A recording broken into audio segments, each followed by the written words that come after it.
when you're a buyer, when you're, to learn how to create wealth in real estate, you need to know all of these legislations, all of these little tricks of the trades, and I call that a loophole.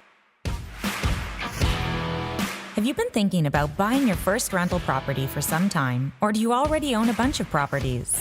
Well, fellow investors, you found the right location to listen and learn from others' successes. Welcome to The Very Real Estate Effect with your host, Axel Mont-Saint-Jean. Hello, and welcome back to The Very Real Estate Effect podcast, a show dedicated to real estate investing right here in Quebec. And yet today, we have a wonderful guest from Ontario, province next door. I'd like to welcome Dean Artenosi to the show. Dean, welcome. Thank you. Thank you for having me, Axel. So I look forward to jumping into this. We're going to be talking about some development, about what's happening on the market right now. Before we do, I just want to remind everyone, thank you for sharing this episode with a friend who could benefit from this conversation. I'm sure there's plenty of people around you who are in Quebec and Ontario who will learn from today's conversation. So send it to them and ask them to listen to it. Send us a review, send us some comments. I do my best to respond to everything we get. So, Dean, you are the founder of Arten Development Group and the founder also of Coldwell Banker Real Estate Center. You operate in the GTA. Now, how in the world did you get started in real estate?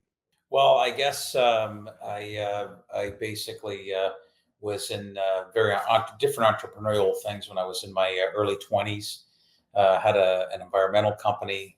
I sold Cutco knives for a period of time. Did very well at that. And sales door to door, and I learned the nuances of selling and dealing with people. So I've always been entrepreneurial, and I guess got a loan from my parents and got my real estate license in 1995, and I joined a brokerage called Coldwell Banker Brokerage in Toronto, and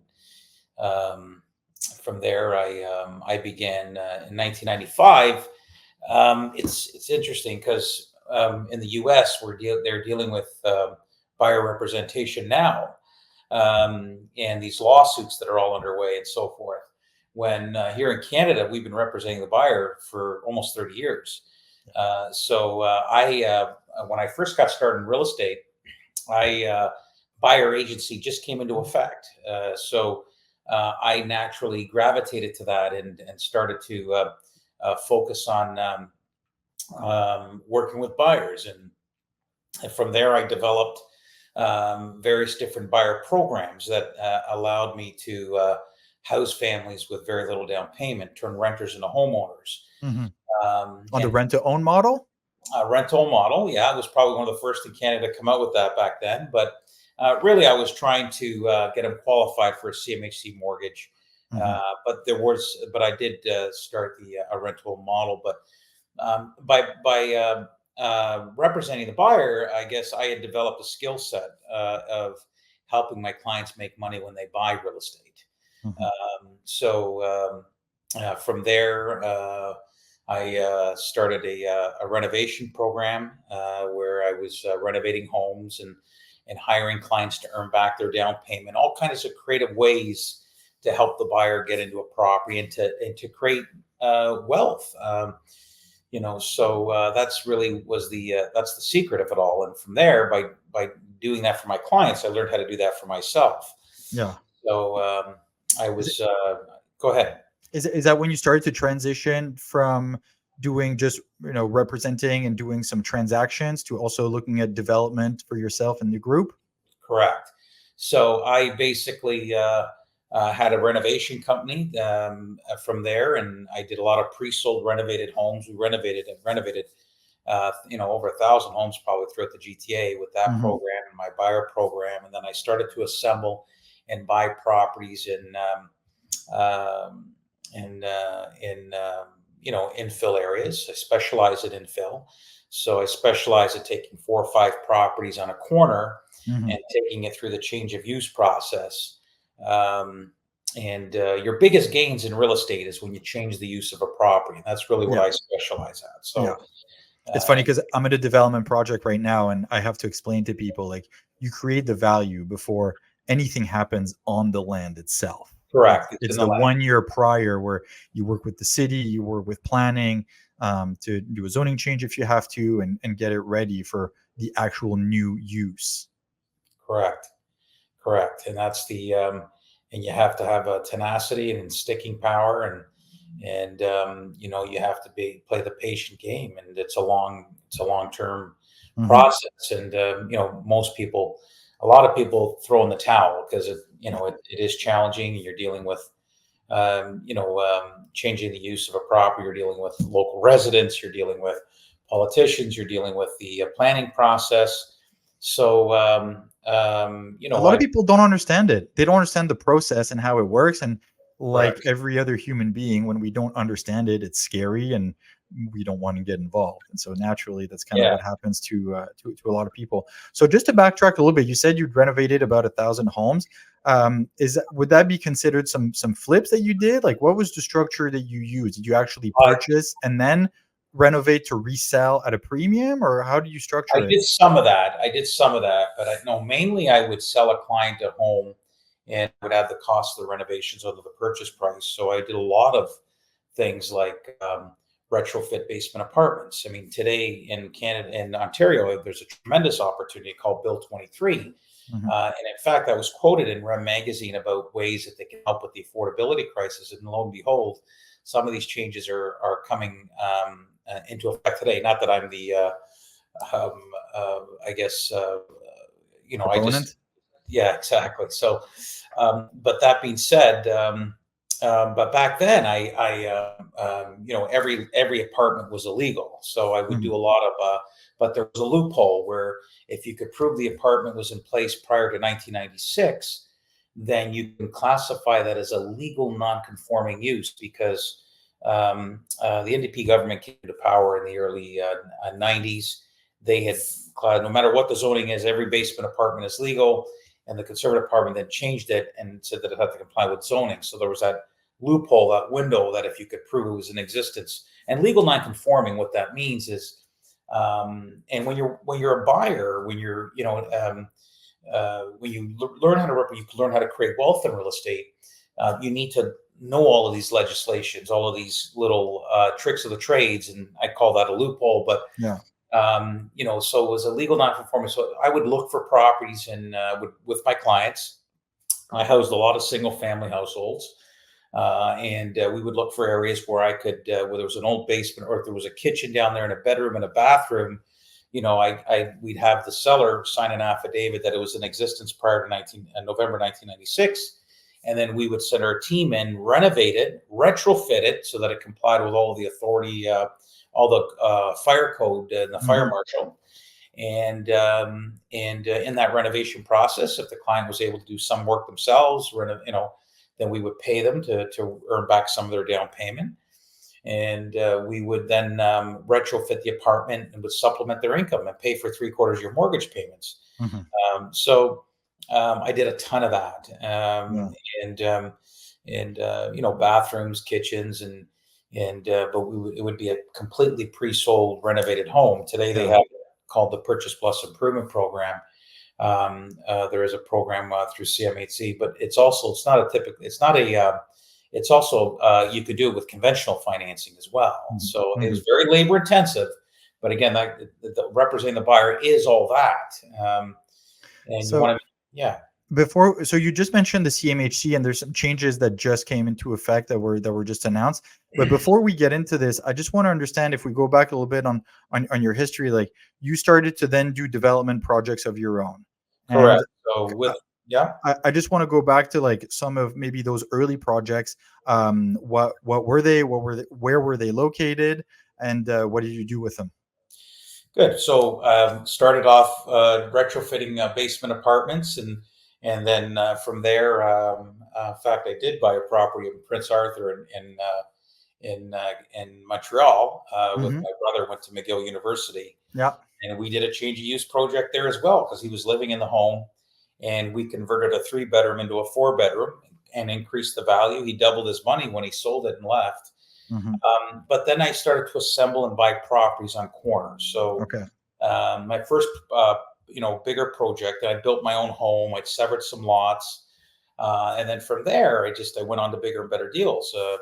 My first is a $7 or $8 million project, was a stacked townhouse development in Richmond Hill in the Mill Pond called the Manors of Mill Pond. And it was 24 stacked townhomes. And I bought a property that had 2 old houses on it. And it was a very deep lot, but it had a zoning Oh, that yeah. I could develop and build a multi intensified built form. So it was actually that site was a little bit ahead of its time because it had an underground structure, and you drive into your townhome in your garage was in the underground, and then you'd walk up into your townhouse, and it had like Okay. a courtyard, like a Melrose Place courtyard, but it was very new. Intensified built forms was very new back then. So Yeah. that type of built form, although it got a lot of recognition and a lot of urban magazines and articles and so forth. The concept back then, people didn't really kind of get it, and they were used to the detached homes, where a more compact style of living is more prevalent today than ever before, obviously. Mhm. So wait, so on this particular development that you talked about, so you bought 2 big lots that were on a street corner, and then Yeah, you developed 24 yeah, stacked homes, and that was to resell to owner occupants. correct. So Okay. I had a joint venture, brought joint venture participants on the construction side, and right from the acquisition to the approval process, to the construction process, to the sale of the units and registering the condos and giving the key into the consumer's hands. Okay. Uh, from there, I assembled a few other corners as well. I then moved on to a 6-story building, which was one street over. And we acquired a property there. It was a vacant lot with an old house. Got it approved for a 6-story building, developed it, built it, gave the key to the consumer right from the raw land to the sale of the home. Mhm. From there, I did a 10-story building on Western Road in Toronto, and so that was an interesting parcel, and it's got a And lot of lessons to it. yeah, there's a lot of lessons to it, Yeah, and those are a good progression of starting yeah, with like stacked homes, and then a 6-story, and then a 10-story building, and so correct. on. Yeah, And obviously back then when you started, also the financing environment was different. It was a whole other world, whole and other world. especially in the GTA market, like which I find for us Quebecers is sometimes a little intimidating. Um, we like okay, those projects, like how do you finance them? Well, had a lot on the line, that's for Yeah. sure. So when I did the 10-story building, I mean, I was in a home with my new built home that I did, and it was another little deal infill that I bought a lot and built a really nice home. And my wife was pregnant with twins, so we had Oof. twins born on Christmas Day, and from there, I had my house up for collateral with private financing, and had an investor, and I talk about it in my book actually as well, Onwards and Upwards: Discover the Reality of Building Real Estate Success. But it was a gentleman that I started off with Laurentian Bank. That was the hardest. The first one was the hardest because you don't have Yeah. experience. You need 3 criteria when you're doing these deals. Number one is obviously you need pre-sales. You have to have 70% pre-sales. Number 2 is liquidity, and 3 is experience. So the group on the first project was a little bit smaller, and from there we moved on to bigger projects, right? Mhm. Um, and the gentleman by the name of Jim Dysart, and who unfortunately passed a few years back. I'll never forget him. He was the one that kind of gave me the big. I know he believed in me. I had a meeting with him, and this is a people to people business. People Yeah. need to understand that, especially in the development world. You need to have strong relationships. No text message, no technology is ever going to beat that relationship building process. So Mhm. I had built a rapport with him and my broker.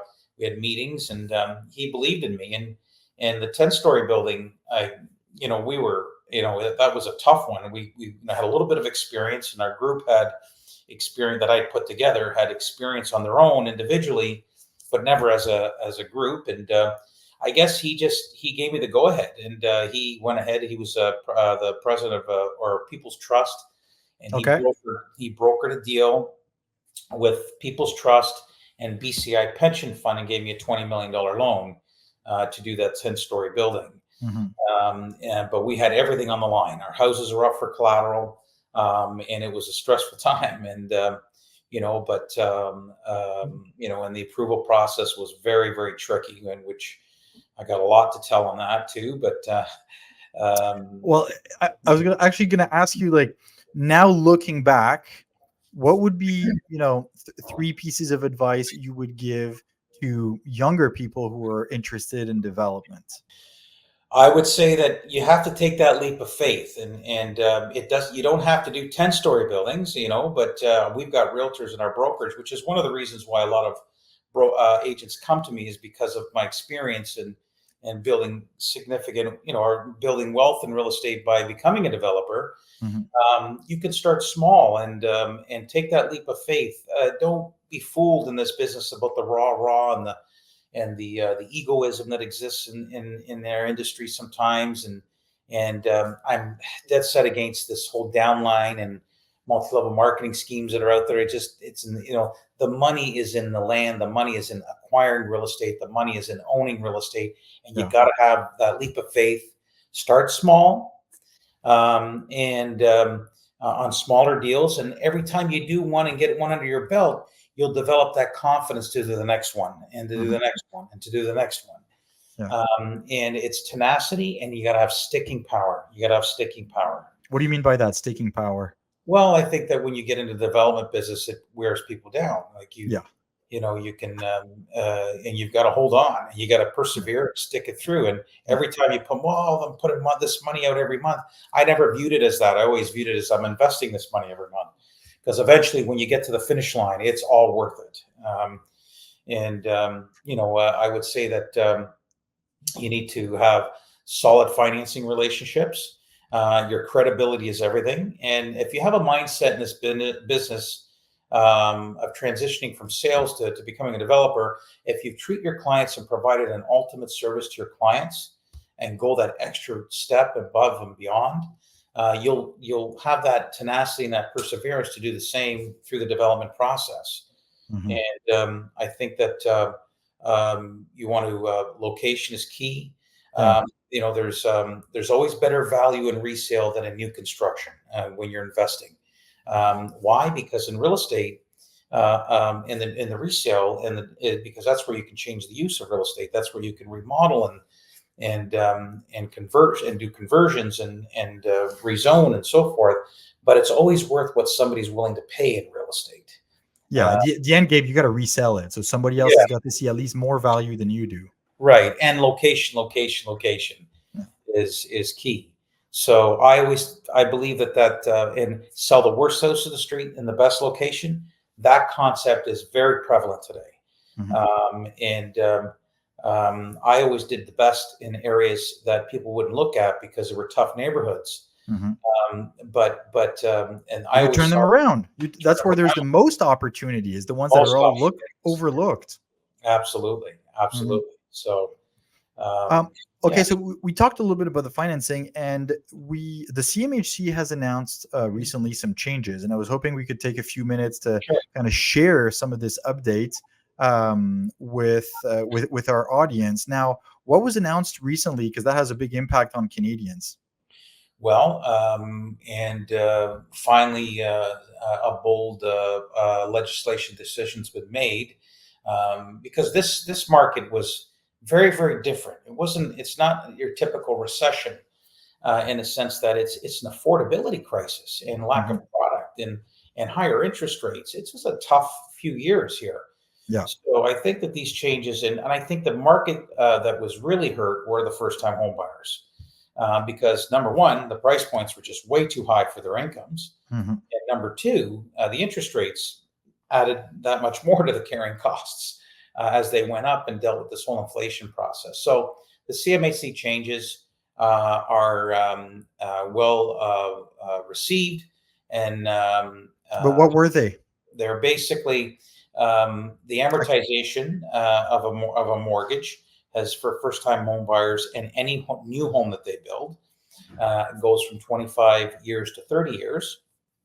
And CMHC mortgages only insured properties under $1 million. Well, you couldn't even touch that anywhere in the GTA. So they've increased that from $1 million to $1.5 million. So those are game changers, I think. I think it's good news for first-time home buyers. Yeah. Very good news. I mean, the U.S. has had 30-year amortizations, all this time.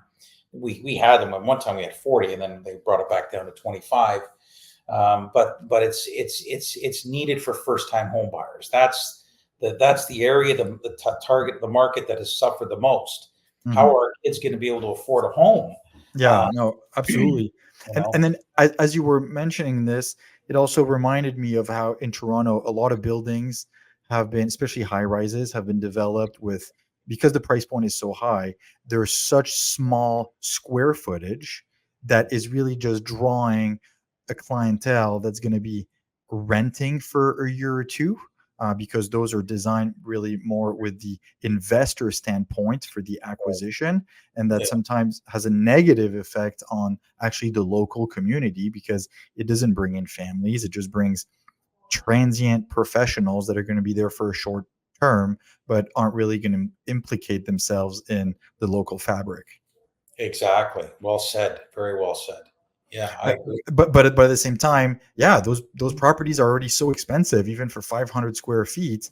I mean, we look at it here from Montreal. I look at Toronto and I'm like, I wouldn't want to be there in terms of a developer, and nor someone trying to live within, I was going to say, the walls of the city. Like, you know what I mean by that? It must be really difficult. It is. About 10 years ago, well, probably more than that, maybe 12, I started to branch out with the real estate brokerage. So my model with the real estate brokers is I have over 8 offices, 300 realtors, but I own all of my locations. So the strategy is I branched out and I started to. I'm born and raised in Richmond Hill. You can't touch Richmond Hill today. No. There's no way I could do what I did. So I branched 20 out. years ago. The price points are just. So I branched out into other markets. Mm-hmm. One of the ways to increase other markets to increase sales is to tap in other markets. And so I went. So where did you spread to? Like, are you all around the lake?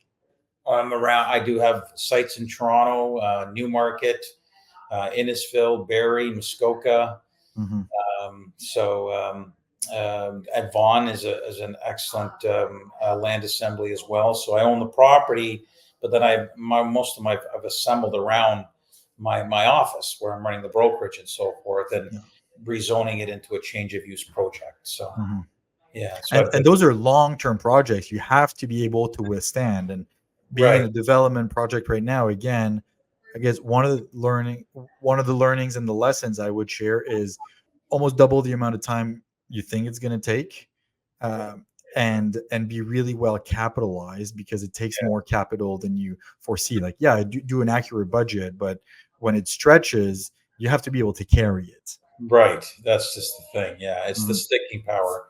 No. And it's not a black and white process. It's very speculative, but the rewards are great. And, I think those are your biggest gains if you can go through that process and learn that skill set of becoming a developer and changing the use of real estate. I think that these times present tremendous opportunities for realtors and new people getting into the business, because there's such a demand for housing, they just have to take that leap of faith. And you may not develop in Toronto, but you may develop in other parts of the GTA and so forth, right? So, and that's the thing. Like, if you learn how to do it in Toronto, you can pretty much go and do it anywhere else after. Correct. Yes. And so, just to understand, in Ontario, there's been a lot of, because of the high price point, there's a lot of people who've been moving. And so, in your opinion now, where do you see the most growth, and where prices are still affordable for investors who could be interested in doing some starter development? Well, there's lots of opportunities outside of the city. I think now we've got the 407 has extended beyond. You can get to Peterborough very easily. Oshawa, the East End. Those areas have great opportunities. Hamilton, Barrie. These are all towns and cities outside of Toronto. Mhm. And I guess, look, in New York and in London, people accept the fact that they have to get on a train. It takes an hour to get into work. We're at that level. Toronto is a metropolizing city, Mhm. and we're very similar to New York, very similar. Yeah.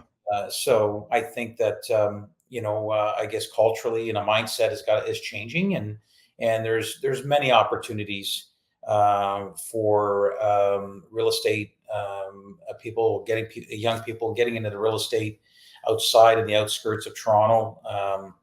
And I think I think these times will present tremendous opportunities for those that have the vision and the confidence and the drive and the right mindset. This is a people to people business. Yeah. And the ability to build relationships, to maintain those relationships, Yes. and to press forward Yeah. is so important. And there's so many young people that I share this with, and I'm like, just meet people, identify people that are just a bit further than you down the real estate, I was gonna say pipeline or spiral. I like the image, and then ask them to get involved. Like, see what you can do to build value for them, because you're going to be learning at every step of the way. Exactly. Well said. Now, okay, just going back to what's happening right now in Ontario, Yeah. everywhere in the country, we've now had 3 consecutive interest rate decreases. Right. The market is anticipating another one in October and another one in December, Mhm. which will be a big relief for everyone. What do you see coming for the next year or two? I think we're going to have a fantastic 2025. I feel that the transition of these times, which was a very, very difficult few years because it's something very, very different, not your typical recession and Mhm. of decrease. There's all kinds of variables, like I said, of affordability, a shortage of housing, etc. But I do think that with these changes with CMHC and the mindset of the rate reductions, I see 2025 to be very promising. And now's the time to. It's always been the time. For me, the best time to buy real estate is the present, because Yeah. you got to look at real estate as a long-term investment, anyways, right? So Mhm. I think that we're going to have a fantastic 2025 with the lower rates coming and these new legislation changes. And I think the spring market's going to be very decent. I think we're already seeing activity now.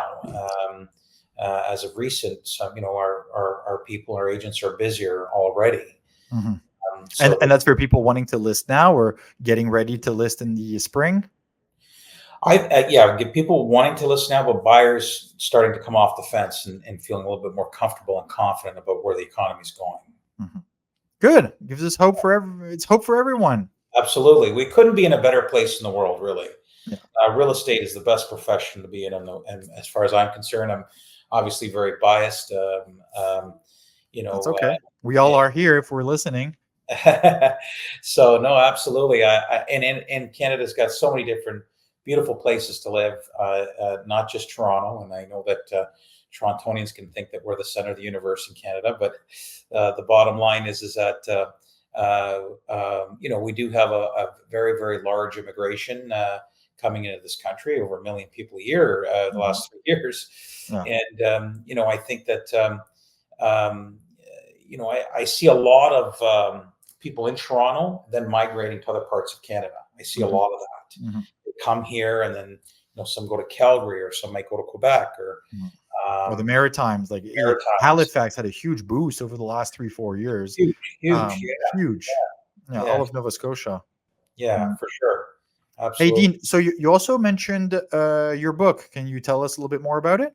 Yeah, the book is called Onwards and Upwards: Discover the Reality of Building Real Estate Success, and it talks about obviously I get into a lot of stories. I'm a good storyteller. That's the Italian in me, I guess. But we and it talks about how I started off representing the buyer, and my first introduction into real estate, which was in a very, very down time. And I got into a deal where, there was a bad deal that I kind of inherited and got involved, and it was family. And I kind of came up with a strategy to save the turmoil, and I took some big, very, very big risks, and how I got creative. And we talk about the reality of building real estate success. It's about the ownership and the investment, and it's about changing the use of real estate. It's about financing real estate and creative financing. It's about a mindset of providing an ultimate service to people. It's about being a people-to-people business. And my stories, it's about, there's better value in resale than in new construction. It's about your biggest gains in real estate is changing the use of real estate, and some of the nuances that go through and getting to the finish line. It was Amazon's bestseller at one point, and I'm an approved Forbes author. I think it's a great book, and I think it's got a lot to offer, especially in these times. Yeah, and we can invite people to go and grab their own copy on Amazon. Yes. Thank you very much, Dean. If people want to learn more about you and get in touch, what's the best way to do so? Buy the book. Buy the book. All right. Buy the book and come and visit you in Richmond. DeanArtenosi.com is a website, my website. And I also have my email and phone number, of course, Dean@artengroup.com. And my brokerage email is dean@wearetrek.com. So you can get a hold of me there or through social media. Oh, wonderful. Thank you very much, Dean, for coming on the show today and sharing your experience and how you got where you are today. I know it builds a lot of value, and I've listened to hundreds of episodes of people sharing what they went through, because we always learn tons from it. So thank you. And for everybody who's listening, again, share this episode with a friend. And in the meantime, as usual, keep researching your market, keep making offers, and I'll talk to you next week. Thank you.